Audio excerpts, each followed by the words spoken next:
My dear viewers and learners, welcome, নমস্কাৰ। Class 6 New Mathematics নতুন গণিত Chapter 2 Lines and Angles অসমীয়াত ৰেখা আৰু কোণ। আজি আমি এই পাঠত থকা বিন্দু মানে পয়েন্ট ৰেখাখণ্ড এইবিলাকৰ বিষয়ে জানিম আৰু 2.1 ত থকা গণিতবোৰ আমি সমাধান কৰিব চেষ্টা কৰিম। 2.1 ইয়াত দিছে কাগজ এখিলাত এটা বিন্দু চিহ্নিত কৰা এই বিন্দুটোৰ মাজতে কেইডাল ৰেখা অংকন কৰিব পাৰিবা। এই কাগজখিলাত আন দুটা নিৰ্দিষ্ট বিন্দু চিহ্নিত কৰি লোৱা এই দুটা বিন্দুৰ মাজেদি যোৱাকৈ কেইডাল ৰেখা অংকন কৰিব পাৰিবা। আমি এই জ্যামিতিসমূহ কৰাৰ আগতে কিছু কথা আমি জানি লওঁ।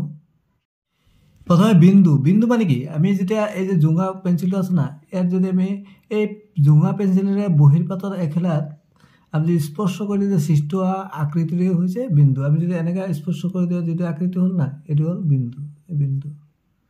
বা আমি এইদৰে ক'ব পাৰি যাৰ স্থিতি আছে কিন্তু দিক প্ৰস্থ আৰু ডাঠ নাই বুলি ধৰা হয় তাকে বিন্দু বোলে। আমি যদি এই কথাটো ইংৰাজীত কওঁ তেনেহ'লে আমি ক'ব পাৰোঁ পইণ্ট। বিন্দু মানে point. A point is an exact location in space. It has no length width and thickness. Point. এতিয়া ৰেখাখণ্ড লাইন ছেগমেণ্ট মানে এটা নিৰ্দিষ্ট বিন্দুৰ পৰা আৰম্ভ কৰি আন এটা নিৰ্দিষ্ট বিন্দুত শেষ হোৱা ৰেখাকে কি বোলা কোৱা হয়? ৰেখাখণ্ড। তাৰমানে এই নিৰ্দিষ্ট বিন্দুৰ পৰা ষ্টাৰ্ট হ'ব, আকৌ এটা নিৰ্দিষ্ট বিন্দুত গৈ শেষ হ'ব। শেষ হ'ল, এইটো হ'ল ৰেখাখণ্ড। এটা নিৰ্দিষ্ট বিন্দুৰ পৰা আৰম্ভ হৈ আন এটা নিৰ্দিষ্ট বিন্দুত শেষ হোৱা এইটোকে কি বোলা হয়? ৰেখাখণ্ড। মানে কি আমি কি বুজিলোঁ? ৰেখাখণ্ডৰ মানে কি আছে? আদি বিন্দু থাকিব আৰু শেষ বিন্দুটো থাকিব।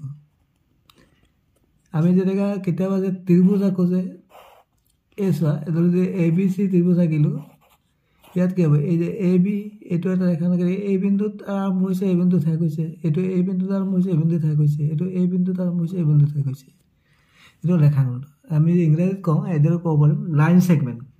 A line segment is a part of a line that has two end points. দুটা end point থাকিব. It has a definite beginning and end. আমি যদি এটা লাইন এইদৰে অংকন কৰোঁ, আমি এটা লাইন অংকন কৰিলোঁ। এই লাইনৰ আমি এটা কি হৈছে? এই line segment is a part of a line. এইটো লাইনটো, এইটো ৰেখা। এই লাইনটোৰ আমি যদি এটা নিৰ্দিষ্ট ইয়াৰ পৰা যদি ইয়ালৈকে ধৰোঁ, এইটো হ'ল লাইন ছেগমেণ্ট। তাৰমানে কি ইয়াৰ বিগিনিঙো থাকিব আৰু এণ্ডিঙো থাকিব। তাক কি কোৱা হয়? Line segment. তাৰমানে ৰেখা মানে লাইন। অসীম দূৰলৈ বিয়পি থকা অসংখ্য বিন্দুৰ সমষ্টিকে ৰেখা বোলে। তাৰমানে ৰেখা মানে কি? ৰেখা যদি আমি এইদৰে টানো আৰু ইয়াৰ বোথ ছাইড মানে এইপিনেও অসীমলৈ যাব, এইপিনেও অসীমলৈ যাব। তাৰমানে শেষ নাই। তাৰমানে ইয়াৰ আদিবিন্দু বা অন্তবিন্দু বা শেষ বিন্দু নাই। তাৰমানে কি এইটো এইপিনেও আমি বঢ়াব পাৰিম, এইপিনেও বঢ়াব পাৰিম, মানে গৈ থাকিব। এইটো কয় ৰেখা। আমি ইংৰাজীতে কওঁ a line is a straight path গৈ থাকিব। ডেট এক্সটেন্ডছ এণ্ডলেছলি, মানে এণ্ডলেছলি মানে তাৰ যাৰ কোনো শেষ নাই। ইন বোথ ডাইৰেকশ্যন, মানে এইপিনেও যাব পাৰিব, এইপিনেও যাব পাৰিব, both direction. It has indefinite লেন্থটো ইয়াৰ লেন্থটো আমি বা কিমান দীঘল বুলি ক'ব নোৱাৰিম। এইপিনেও গৈ থাকিব পাৰিব, এইপিনেও গৈ থাকিব পাৰিব। ৰশ্মি বা ৰে এটা নিৰ্দিষ্ট বিন্দুৰ পৰা আৰম্ভ কৰি আন এটা নিৰ্দিষ্ট দিশত গতি কৰা ৰেখাক ৰশ্মি বোলে। মানে এটা নিৰ্দিষ্ট বিন্দুৰ পৰা আৰম্ভ হ'ব আৰু এটা নিৰ্দিষ্ট দিশতেই গতি কৰি থাকিব।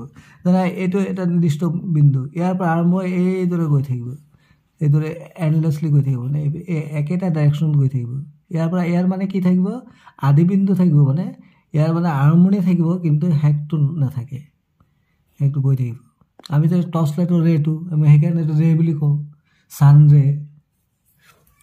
আমি ইংৰাজীতে কওঁ ray. A ray is a part of a line that starts at a point and extends indefinitely in one direction. এইটো মানে ষ্টাৰ্ট হ'ব কিন্তু এইটো এণ্ডলেছলি গৈ থাকিব, একদম ষ্ট্ৰেইট। তাৰমানে ইয়াৰ আদিবিন্দু থাকিব কিন্তু শেষ নাথাকে। এতিয়া আমি কৰি চাওঁ আহা 2.1ৰ প্ৰথমটো দিছিলে কাগজ এখিলাত এটা বিন্দু চিহ্নিত কৰিব কৈছে। এই বিন্দুটোৰ মাজতে কেইডাল ৰেখা অংকন কৰিব পাৰিবা? এইবাৰ কাগজ খেলাৰ আন দুটা নিৰ্দিষ্ট বিন্দু চিহ্নিত কৰা এই দুটা বিন্দুৰ মাজতে যোৱাকৈ কেইডাল ৰেখা অংকন কৰিব পাৰিবা তাৰমানে কি কৈছে ইংৰাজীত কৈছে mark a point on a piece of paper how many lines can you draw through this point now you take another two distinct points how many lines can be drawn through these two points আমি প্ৰথমে কাগজত এটা point দিলোঁ এইটো point দিলোঁ এটা point এতিয়া কৈছে কি এই কাগজ খেলাৰ এটা বিন্দু প্ৰথমে কৈছে বিন্দুটো দিলোঁ এতিয়া এই বিন্দুৰ মাজতে কেইটা ৰেখা অংকন কৰোঁ আমি যদি কেইটা ৰেখা অংকন কৰোঁ আমি যদি এইদৰে এটা ৰেখা অংকন কৰোঁ এইদৰে অংকন কৰোঁ এইদৰে অংকন কৰিব পাৰোঁ এইদৰে অংকন কৰিব পাৰোঁ তাৰমানে আমি কি দেখিলোঁ যে এটা বিন্দুৰ মাজতে অসংখ্য ৰেখা অংকন কৰিব পাৰি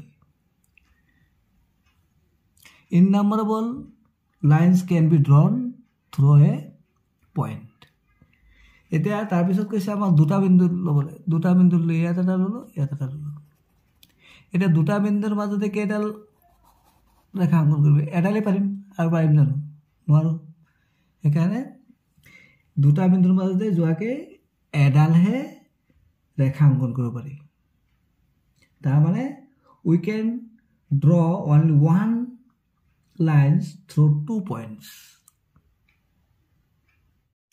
নাম্বাৰটো দিছে তলৰ চিত্ৰত দিয়া ৰেখাখণ্ডবোৰ চিনাক্ত কৰি নামকৰণ কৰা ইয়াত এই চিত্ৰটো চাই ৰেখাখণ্ডবোৰ চিনাক্ত কৰি নামকৰণ কৰিব গৈছে নাম লিখিব গৈছে ওপৰৰ চিত্ৰত 6টা বিন্দু চিহ্নিত কৰা হৈছে ইয়াৰে কোনবোৰ বিন্দু মাত্ৰ এডাল ৰেখাখণ্ডত আছে আৰু কোনবোৰ বিন্দু দুডাল ৰেখাখণ্ডত আছে বিচাৰি উলিওৱা তাৰমানে আমাক কি কৈছে identify the line segment given below and name them line ছেগমেণ্টবিলাক আমাক উলিয়াব গৈছে আৰু নাম দিব কৈছে 6 points are marked on the above figure 1 2 3 4 5 6 এতিয়া find out the points that are only one on line segment and on two line segment কোনকেইটা এটাত আছে এটা লাইন ছেগমেণ্ট আছে কোনটোটা দুটা লাইন ছেগমেণ্ট আছে চাওঁচোন এতিয়া আমি ইয়াত কি কৈছিলে প্ৰথমে যে তলচিত্ৰ ৰেখাখণ্ডৰ পৰা ৰেখাখণ্ডবোৰ চিনাক্ত কৰিব গৈছে that means we have to find out the line segment and we have to give name also তো আমি কি পালো ইয়াত প্ৰথমে আমি লাইন সেগমেন্ট কেইটা ওলাই লওঁ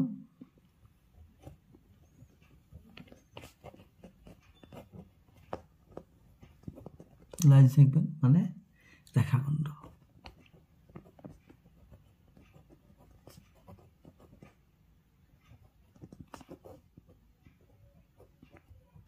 কি কি পালো প্ৰথমে পালো এই যে পি কিউ কি লিখিম আমি P Q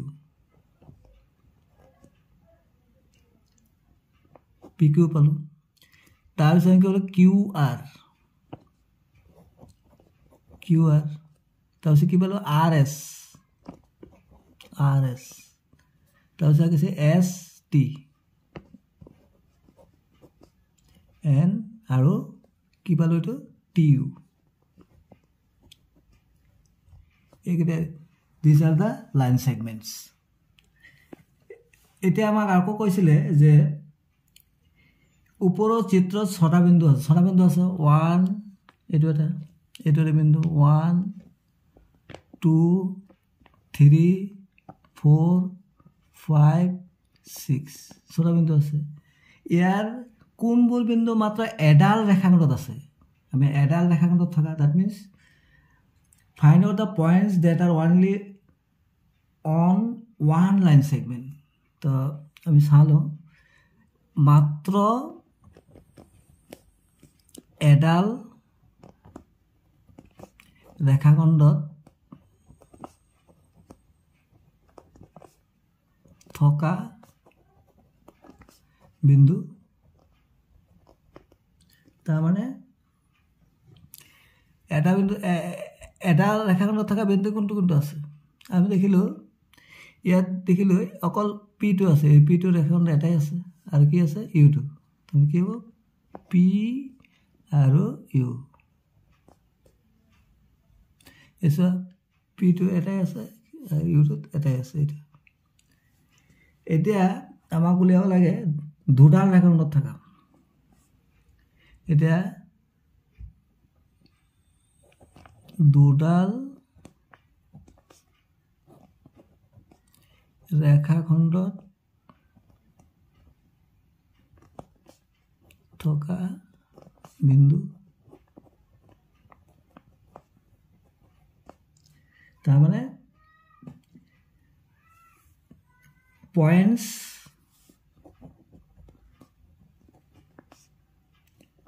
on two line segment কি কি হ'ব এটা একদম দেখিছো ইয়াত এই কিউটোত এই পিকিউ লাইন সেগমেন্ট আছে ৰেখাখণ্ড আছে আৰু কি দুডাল ৰেখাখণ্ডত থকা বিন্দুবোৰ তাৰমানে points on two line segments আমি কি দেখিলো কিউটো লিখিব পাৰো কিউটো কেনেকৈ আছে এই যে পিকিউ আছে আৰু এটো কি আছে কিউআৰ তো দুডাল ৰেখাখণ্ড আছে না তাৰ পিছত কি আছে আৰ আছে কিউআৰ আছে আৰু আৰএস আছে তাৰ পিছত কি আছে এস আছে আৰএস আছে আকৌ এসটি আছে আৰু কোনটোত আছে টিটোত কি আছে এসটি আৰু টিউ দুটা ৰেখাখণ্ড হৈছে নাম্বাৰ 3 তলৰ চিত্ৰত দিয়া ৰশ্মিবোৰ চিনাক্ত কৰি নামকৰণ কৰা ইয়াত থকা সকলোবোৰ ৰশ্মিৰ আদিবিন্দু এ হয়নে যদি নহয় আদিবিন্দু এ নোহোৱা ৰশ্মি চিনাক্ত কৰা তাৰমানে কি কৈছে identify and name the raise given in the figure বিলো আমি এইবিলাক আইডেন্টিফাই কৰিবলৈ নামটো দিব লাগে is a the initial point of all raise এইটো কি সকলো মানে ৰশ্মিৰ কি আদিবিন্দু নেকি if not identify the ray whose initial point is not a কোনকিটা ৰশ্মিৰ মানে আদিবিন্দু এ নহয় এটা চিনাক্ত কৰিব গৈছে মাই ডিয়াৰ ষ্টুডেন্ট প্ৰথমে তোমালোকে চাই লোৱা চিত্ৰটো এটা ৰশ্মি কোনবিলাক আমাক কৈছিলে তলৰ চিত্ৰৰ পৰা ৰশ্মিবোৰ চিনাক্ত কৰি নামকৰণ কৰিবলৈ তো ৰশ্মিবোৰ কি হ'ব ৰেজ তো প্ৰথমে আমি দেখিলো এইটো ৰশ্মি যে ইয়াৰ আদিবিন্দু আছে তাৰপিছত একদম অক্ষমলৈ গৈছে কি লিখিলো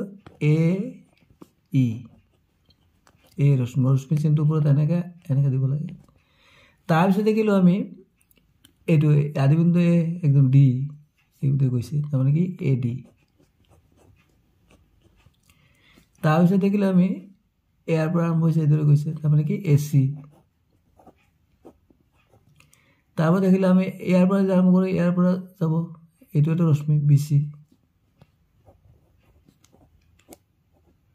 তাৰপিছত দেখিলো এইটো এটা ৰশ্মি ই এফ এদৰে গৈছে E F N E F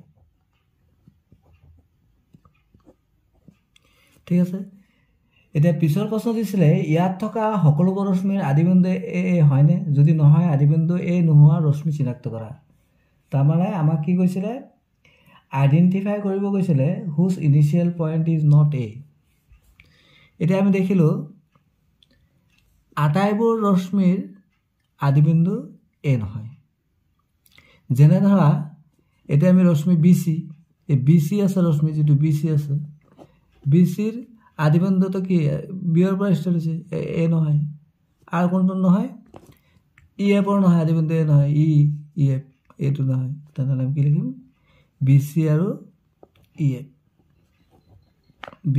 আৰু ই এফ ৰশ্মিৰ আদিবিন্দু এ নহয়